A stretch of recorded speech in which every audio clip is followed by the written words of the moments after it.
Very good morning to all the students. Once again, we are coming to introduce a new topic of class 12 accountancy. As you know very well, in the last few videos, we already completed a lots of the theoretical as well as the practical concept related to the last chapter of part B, that is an cash flow statement. And you know very well, in this chapter, we are talking about the three activities: cash flow from operating activity, cash flow from investing activity, and cash flow from financing activity. And you know very well, the cash flow statement is prepared as per the AS3 revised. And you know very well, cash flow statement is a very important tool for financial statement analysis. यानी अगर किसी भी company को अपने financial statement को analyse करना है, उसको इंटरप्रेट करना है, तो उसके लिए सबसे इंपॉर्टेंट जो टूल होता है वो है cash flow statement. Because cash flow statement is a statement which shows the inflows and outflow of a cash and cash equivalent during a particular period. So without creating delay, let's move to the next topic of the cash flow statement, because in the last video we already discussed and talking about the practical concept related to the preparation of cash flow from operating activity, and after that we will move to the next activity, that is a cash flow from investing activity. So let's discuss and solve the practical questions related to the cash flow from investing activity. But before that, let's talk and discuss about the something rules about the cash flow from investing activity. When we are talking about the cash flow from investing activity, you know very well, in this activity there is a great importance of the finding out the sale or purchase of the non-current assets and non-current investment. यानी जब भी हम cash flow from investing activity find out करते हैं, तो इस activity में basically दो चीज़ें बहुत इंपॉर्टेंट होती है. एक, sale of non current assets and purchase of non current assets find out करना. ये दोनों ही अगर आइटम्स क्वेश्चंस में गिवन नहीं होंगे, इंफॉर्मेशन अगर इनकी गिवन नहीं होगी, तो यहाँ पर थोड़ी प्रॉब्लम हो सकती है.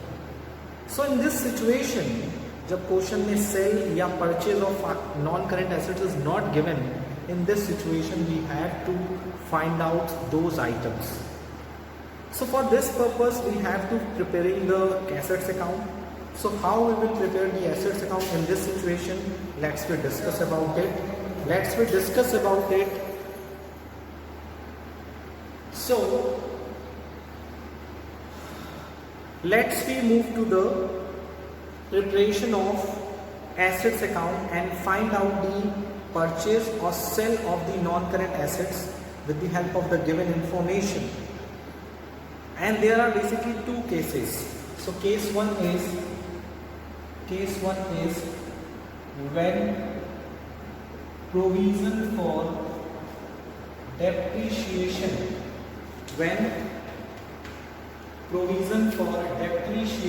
account is not maintained. मतलब कि जब क्वेश्चन में provision for depreciation account maintain नहीं होगा, तो उस सिचुएशन में हम कैसे एसेट्स अकाउंट प्रिपेयर करेंगे. ये 11th का टॉपिक है. You know very well, 11th में हम लोग ये पढ़ते थे कि जब भी हम एसेट्स अकाउंट प्रिपेयर करते हैं डेप्रिसिएशन के पॉइंट ऑफ व्यू से, यानी जब हम डेप्रिसिएशन चैप्टर में एसेट्स अकाउंट प्रिपेयर करते थे, तो एसेट्स अकाउंट प्रिपेयर करने के दो ऑप्शंस होते थे. एक, जब हम provision for depreciation account maintain नहीं करते हैं, और एक जब हम मेंटेन करते हैं.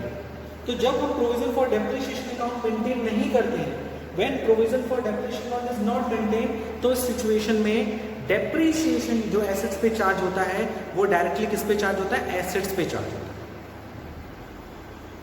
इट मींस कि एसेट्स पे हम डायरेक्टली डेप्रिसिएशन चार्ज करते हैं, और इस सिचुएशन में हमारा कैसा अकाउंट बनता है? Assets account.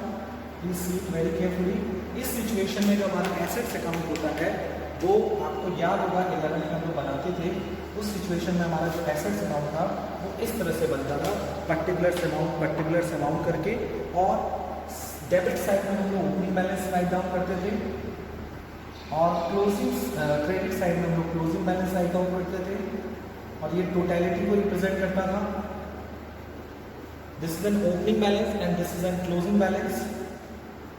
और annual depreciation will be shown in the credit side by depreciation. This will be annual depreciation charged during the year. And अगर हमने एसेट सोल्ड किया, सेल किया, सेल प्राइस को हमने यहाँ शो करते थे. जब भी हमने एसेट सोल्ड किया तो हमको यहाँ शो करते थे. और सेल पे दो चीज़ें होती थी, या तो प्रॉफिट होती थी या तो लॉस होता था.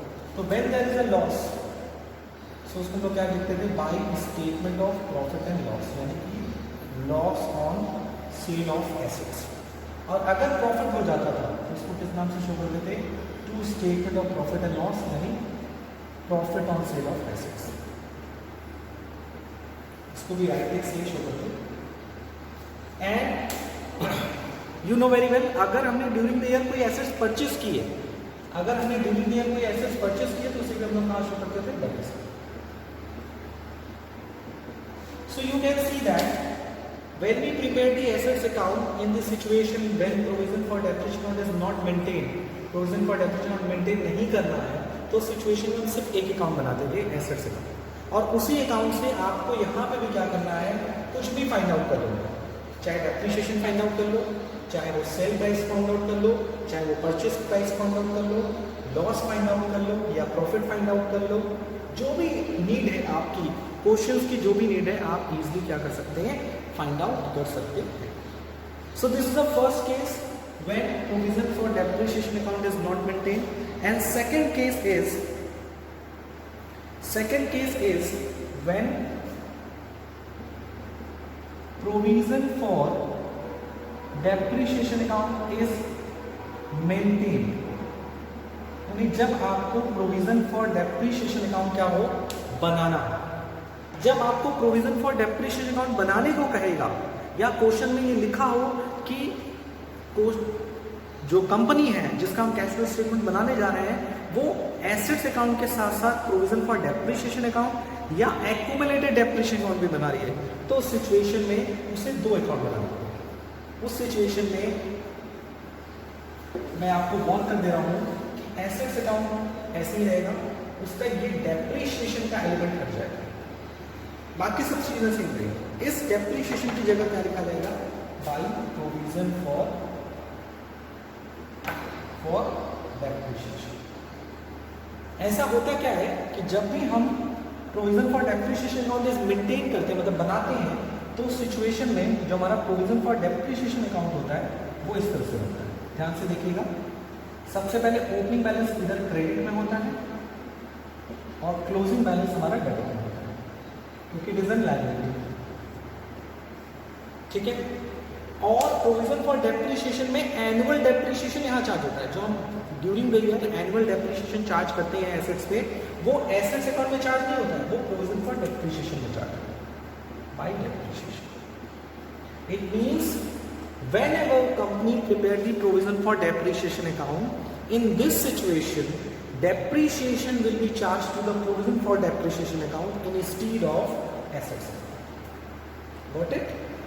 Or whenever the company wants to sell its asset, जब भी कोई कंपनी अपनी एसेट सेल करना चाहती है, यानी कंपनी आज अपनी एसेट्स को सेल कर रही है, तो उस एसेट्स पे जब से खरीदा गया है, from the date of the purchase till the date of the sale, total depreciation will be transfer to the provision to the assets.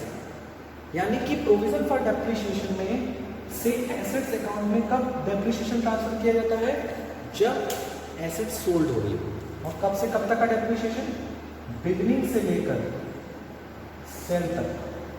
यानी अगर एसेट्स 2001 में खरीदी गई है, बेची जा रही है 2021 में, तो 2001 से लेकर 2021 तक का depreciation, the total depreciation will be transferred from provision for depreciation account to the assets account at the time of the sale. This is the biggest difference when company prepare provision for depreciation account. In this situation, company had to prepare assets account as well as the provision for depreciation account. So please note down.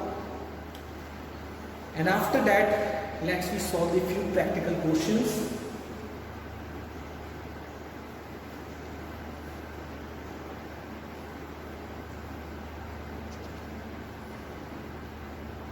The question number 20. The question number 20 says that, for this purpose, the question number 20 says that calculate cash flow from investing activity, and the information are as follows. On 1st April 2017, the plant and machinery written down value will be 112 lakh, and on 31st March 2018, the value of plant and machinery is 15 lakh 40,000. Depreciation charge during the year is 2 lakh 20,000. Plant and machinery costing rupees 2 lakh 40,000, on which 90,000 had accumulated as depreciation was sold for rupees 1 lakh 70,000.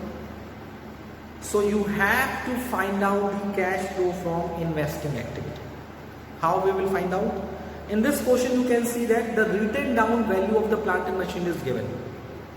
इस question में written down value है plant and machinery की given, यानी इस question में written down value का मतलब होता है उसमें डेप्रिसिएशन ऑलरेडी डिडक्ट कर दिया गया है, यानी क्वेश्चन में सिर्फ और सिर्फ एसेट्स अकाउंट मेंटेन किया जा रहा है, प्रोविजन फॉर डेप्रिसिएशन मेंटेन करने की कोई जरूरत नहीं है। इसका मतलब इसकी भी कोई जरूरत नहीं, इस अकाउंट की भी कोई जरूरत नहीं है, हमें सिर्फ एक अकाउंट बनाना है फॉर द वर्किंग पर्पज, और यहाँ डेप्रिसिएशन अकाउंट मेंटेन होगा, क्योंकि क्वेश्चन में क्या कह रहा है, because question says to prepare the plant and machinery account only, question is not asking to prepare the provision for depreciation account is also.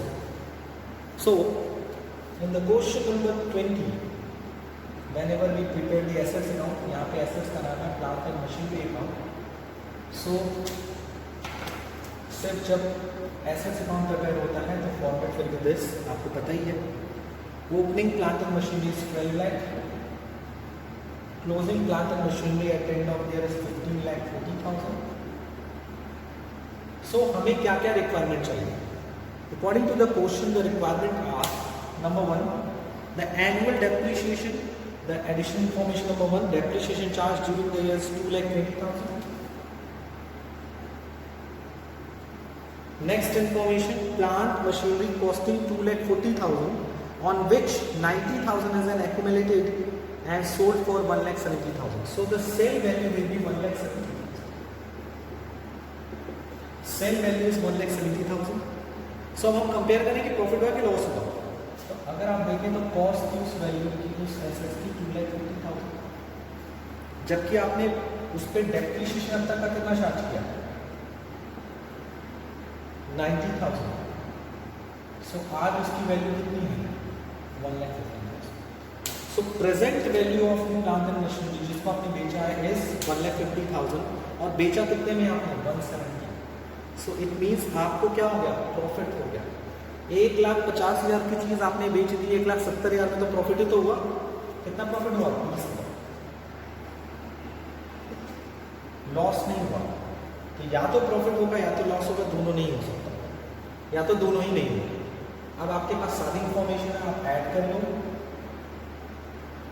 Okay, और ऐड करके आप परचेस फाइंड आउट कर सकते हो। आप ऐड कर लो, ये आएगा आपका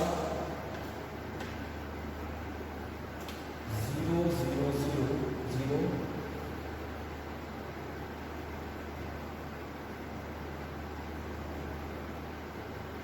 19 lakh 30,000, इधर भी आना चाहिए 19 lakh 30,000। 19 lakh 30,000 में से माइनस कर दो 14 lakh 12 lakh 20,000। सो ये आ गया आपका 7 lakh 10,000। Am I correct? Yes. So आपने ड्यूरिंग द ईयर परचेस कितना किया, 7 lakh 10,000। आपने कैसे फाइंड आउट कर लिया, बैलेंस निकाल के। सो आपने बैलेंस निकाल के परचेस फाइंड आउट कर दिया, सेल फाइंड आउट कर लिया। So you have to balance, sale value and purchase value. So इस सिचुएशन में जब आप इन्वेस्टिंग एक्टिविटी फाइंड आउट करेंगे, इन्वेस्टिंग एक्टिविटी जब आप फाइंड आउट करेंगे तो आप कैसे फाइंड आउट करेंगे, सबसे पहले आप फाइंड आउट करेंगे sale of plant and machinery and purchase of plant and machinery. Sale कितना किया आपने, सेल किया आपने 1,70,000 और परचेज किया आपने 7,10,000, 7,10,000। सो 7,10,000 is the outflow, whereas 1,70,000 is the inflow. So net effect will be a 5,40,000 in negative.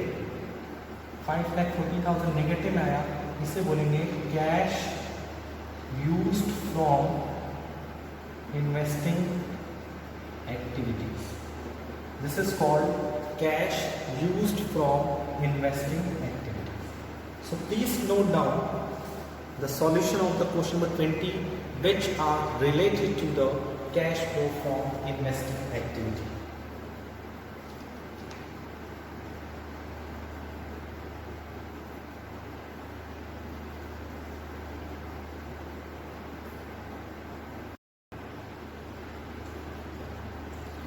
Now let's discuss the one more question from the cash flow statement, and the cash flow statement is a cash from of investing activity.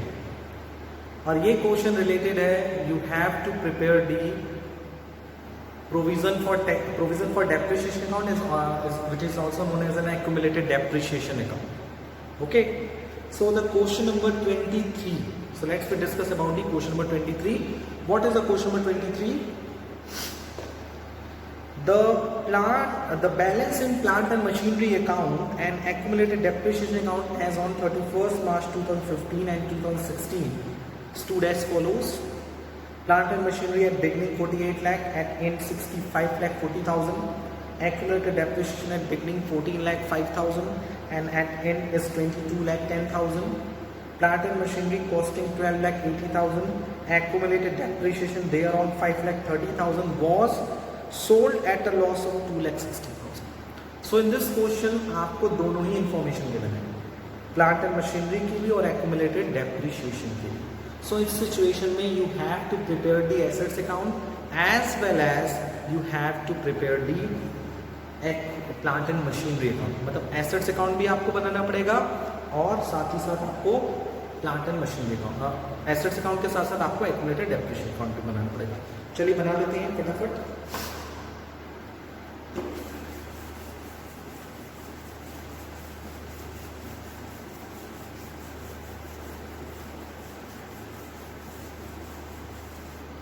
So in the question number 23, first of all we have to prepare the plant and machinery account format, and second is accumulated depreciation account. So when we are talking about the plant and machinery account, you know very well the opening balance will be shown in the credit side. Am I correct? No. The opening balance will be shown in the debit side to balance BD. The amount will be 48 lakh and closing will be a 65 lakh 40,000. Okay, and in this question the accumulated depreciation account opening balance will be a by balance BD. You know very well the by balance BD is one format, and it is an accumulated depreciation account format. So opening balance of accumulated depreciation account is 14 lakh 5,000 and closing balance is 22 lakh 10,000. And the additional information given about the additional information आपको क्या given है, please note down. Plant and machinery costing 12 lakh 80,000. Accumulated depreciation thereon 5 lakh 30,000 was sold at a loss of 2 lakh 60,000. So simple C information यहाँ पर है, आपको ज़्यादा hyper नहीं होना है, ज़्यादा पॉइंट आउट नहीं करना है कि ये कैसे आएगा. बहुत ही सिंपल सिचुएशन है. क्वेश्चन में कह रहा है कि the accumulated depreciation, accumulated depreciation आपको दे दिया. एक्यूमुलेटेड डेप्रिसिएशन मतलब 5 को करते हैं एक्यूमुलेटेड डेप्रिसिएशन अकाउंट. किस नाम से देखते हैं? To plant and machinery. जब एसेट सोल्ड होती है तो पूरा डेप्रिसिएशन उड़ाकर कहाँ ले जाते हैं? प्लांट एंड मशीनरी अकाउंट में. कितना है एक्यूमुलेटेड डेप्रिसिएशन अकाउंट? कितना बोला है? 5 लाख 30,000. तो अगर हम यहाँ 5 लाख 30,000 लिख देंगे तो आ जाएगा 17 लाख 27 लाख 40,000 इधर भी आना चाहिए 27,40,000 and the difference will be shown will be annual depreciation. जो डिफरेंस आएगा इन दोनों का उसे हम लोग क्या बोलेंगे, एनुअल डेप्रिसिएशन बोला जाएगा। ये मैंने बीच में डॉट डॉट इसलिए लगा दिया ताकि डिफरेंशिएट कर सकें कि this is an plant and machinery account, this is an accumulated depreciation. Okay, so हम डेप्रिसिएशन वैल्यू फाइंड आउट कर सकते हैं जिसका इन्वेस्टिंग से कोई लेना देना नहीं होता है, ऑपरेटिंग से होता है। आगे बोला है हमने प्लांट एंड मशीनरी 12,80,000 रुपए की जिस पे डेप्रिसिएशन 5,30,000 था, लॉस पे बेचा है 2,60,000।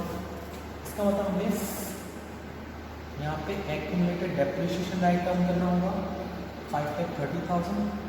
सेल प्राइस नहीं पता है, हाँ हमको ये पता है कि लॉस पे हमने बेचा है। लॉस कितना बेचा है, लॉस पे कितना बेचा है हम लोगों ने, लॉस पे हमने बेचा है 2,60,000। सो अगर हम लोग इसको हम लोग डिफ्रेंशिएट करें तो हम ये कह सकते हैं कि कॉस्ट जो है, एसेट्स की जो कॉस्ट है वो है 12,80,000। उस पर हम लोगों ने डेप्रिसिएशन कितना चार्ज किया है, उस पर हम लोगों ने डेप्रिसिएशन चार्ज किया है 5,30,000। तो बैलेंस कितना आ रहा है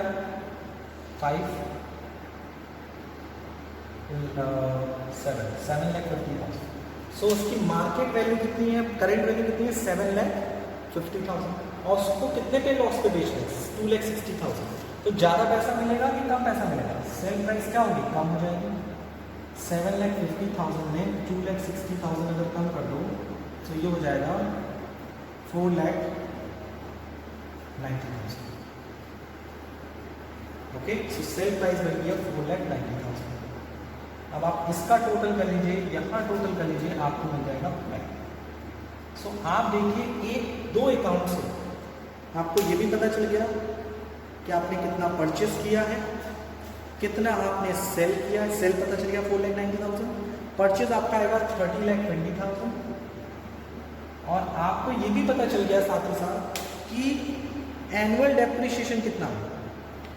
एनुअल डेप्रिसिएशन जो है वो है 30,35,000। ये जो एनुअल डेप्रिसिएशन है it will be added to the as a non cash and non operating expense while we calculating the operating activity. जब हम ऑपरेटिंग एक्टिविटी निकालते हैं, ऑपरेटिंग एक्टिविटी फाइंड आउट करते हैं, उसमें non cash and non operating add करते हैं। सो depreciation वहां ऐड होगा 39,35,000। इस सेल को हम लोग क्या करेंगे, ऐड करेंगे जब हम लोग इन्वेस्टिंग एक्टिविटी का इनफ्लो मानेंगे इसमें, और इसको क्या करेंगे, इन्वेस्टिंग एक्टिविटी का आउटफ्लो की तरह ट्रीट करेंगे। So this is the solution of the question number 23 sorry for that, the question number 23।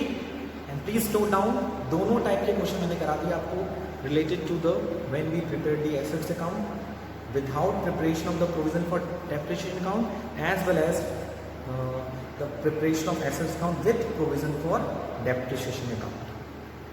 सो इसका इंपॉर्टेंस सिर्फ और सिर्फ इन्वेस्टिंग तक ही नहीं है, इसकी इंपॉर्टेंस जो है वो आपके ऑपरेटिंग एक्टिविटी से भी रिलेटेड है। So I hope it is clear for you.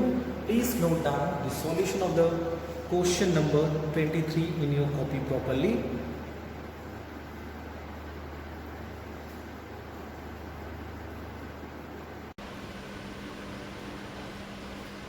Let's we move to the next question of cash flow statement. The next question is question number 25A.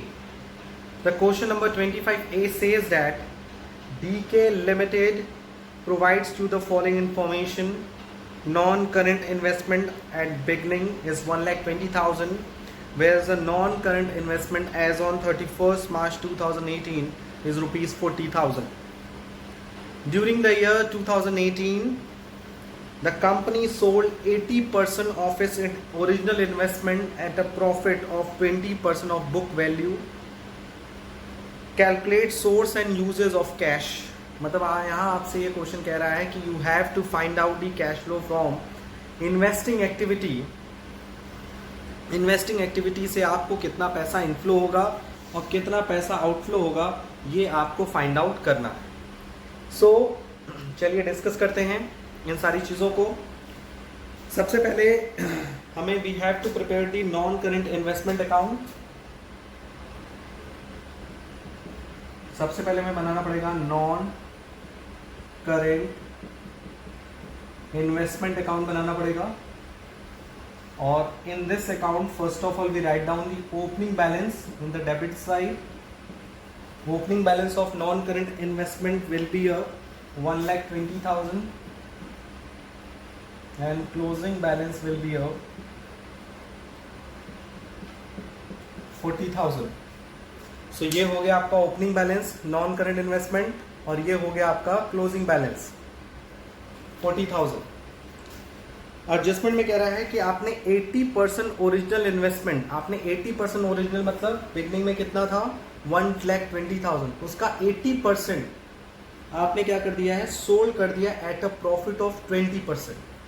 सो आपने क्या किया, सेल किया, कितना सेल किया 1,20,000 का 80% आपने सेल कर दिया, यानी कि 96,000। ओके, अब किस पे सेल किया है, प्रॉफिट पे। प्रॉफिट कितना परसेंट है 20% प्लस 20% ऑफ 96,000। सो अगर आप इसको फाइंड आउट करें, सो 96,000 का 20% मतलब 1/5 कितना होगा,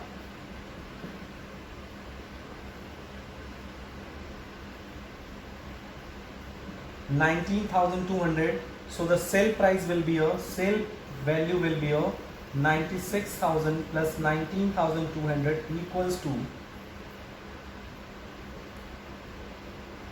1,15,200। So this is an sale price। और आपको पता है कि ये प्रॉफिट हुआ है, और प्रॉफिट को हम लोग किस साइड शो करते हैं, debit. To statement of PL is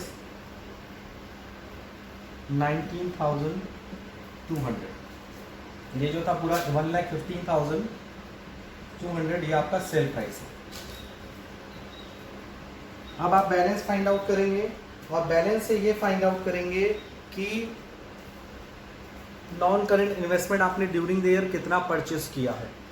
so जब आप टोटल करेंगे, so you will find out in the credit side will be 1,55,200 और डेबिट साइड में 139,200 है। तो अगर आप डिफरेंस निकालिए 1,55,200 में से माइनस करिए 1,39,200, सो डिफरेंस आएगा 0,0061।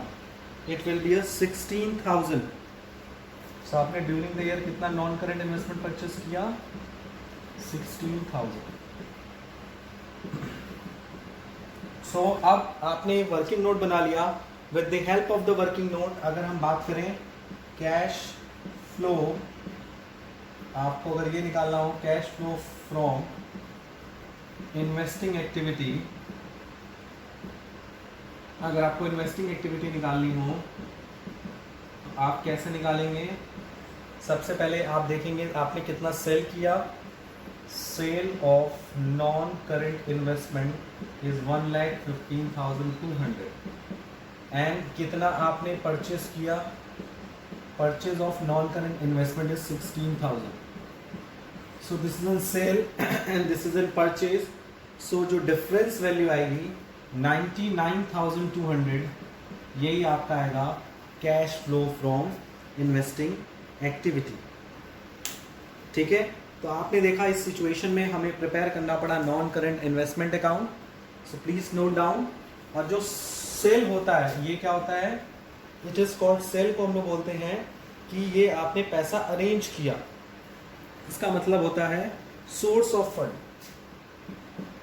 कि आपको पैसा मिला, और परचेस का मतलब होता है यूजेज ऑफ फंड, कि आपने फंड को यूज किया। Okay, so please note down.